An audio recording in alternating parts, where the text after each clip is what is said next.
دوستوں سوچو ذرا، جب غزوہ خندق کے موقع پر خندق کھودی جا رہی تھی، صحابہ کرام بھوک سے نڈھال تھے اور اللہ کے محبوب صلی اللہ تعالیٰ علیہ وسلم کے پیٹ پر بھوک کے مارے پتھر باندھے ہوئے تھے۔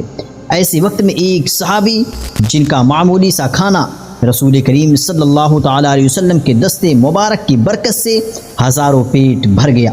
یہ ہے وہ کرشمہ، یہ ہے وہ معجزہ جو آج بھی ہمارے ایمان کو تازگی بخشتا ہے۔ تو چلیے اسٹارٹ کرتے ہیں۔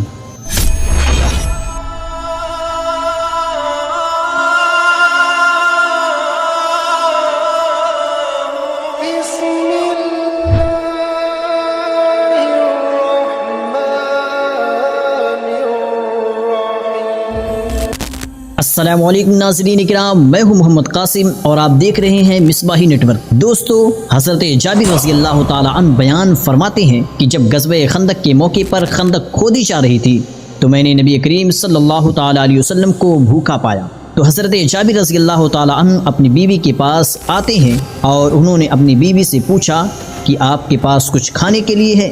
ان کی بیوی نے ایک تھیلا نکالا جس میں ایک سا جو تھا اور ان کے پاس ایک بکری کا بچہ پلا ہوا تھا اور ان کی بیوی نے آٹا پیسا۔ پھر حضرت جابر رضی اللہ تعالی عنہ نے اس کا گوشت کاٹ کر ہانڈی میں ڈالا۔ اس کے بعد نبی کریم صلی اللہ تعالی علیہ وسلم کے پاس لوٹ جاتے۔ ان کی بیوی نے لوٹتے ہوئے کہا کہ نبی کریم صلی اللہ تعالی علیہ وسلم اور آپ کے اصحاب کے سامنے مجھے رسوا نہ کیجیے گا، یعنی کہ زیادہ آدمیوں کی دعوت نہ کیجیے گا۔ جب حضرت جابر رضی اللہ تعالی عنہ نبی کریم صلی اللہ تعالی علیہ وسلم کے پاس پہنچتے ہیں تو چپکے سے عرض کرتے ہیں، یا رسول اللہ صلی اللہ تعالی علیہ وسلم، ہم نے ایک بکری کا بچہ ذبح کیا ہے اور ایک سا جو کا آٹا ہمارے پاس موجود تھا، وہ تیار کیا ہے، تو آپ صلی اللہ تعالی علیہ وسلم چند لوگوں کے ساتھ تشریف لے چلیں۔ یہ سن کر نبی کریم صلی اللہ تعالی علیہ وسلم نے پکارا اور فرمایا، اے خندق والو، جابر نے تمہاری دعوت کی ہے، لہذا چلو۔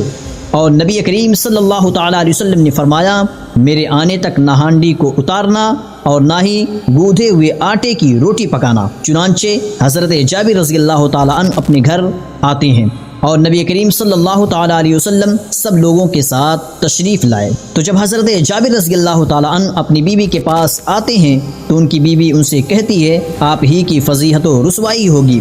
انہوں نے کہا، میں نے وہی کیا جو آپ نے کہا تھا۔ بالآخر انہوں نے گوندھا ہوا آٹا نکالا اور نبی کریم صلی اللہ تعالی علیہ وسلم نے اس میں اپنا لعاب دہن ملا دیا اور برکت کی دعا فرمائی۔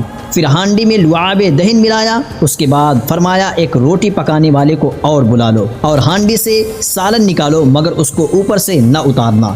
حضرت جابر رضی اللہ تعالی عنہ بیان فرماتے ہیں کہ اس وقت حاضرین 1000 تھے اور میں خدا کی قسم کھا کر کہتا ہوں کہ سب نے کھایا، یہاں تک کہ چھوڑ دیا گیا اور سب لوٹ گئے، اور ہماری ہانڈی کا وہی حال تھا، یعنی کہ ویسے ہی ابل رہی تھی اور آٹا بھی اسی طرح تھا، اس کی روٹیاں پک رہی تھیں۔ اور اس طرح غزوہ خندق کی بھوک، غربت اور آزمائش کے اس منظر میں اللہ کے نبی صلی اللہ تعالی علیہ وسلم کی برکت نے معمولی سی بکری اور تھوڑے سے آٹے کو ایسا خزانہ بنا دیا کہ 1000 صحابہ نے شکم سیر ہو کر کھانا کھایا، مگر نہ ہانڈی کم ہوئی نہ آٹا۔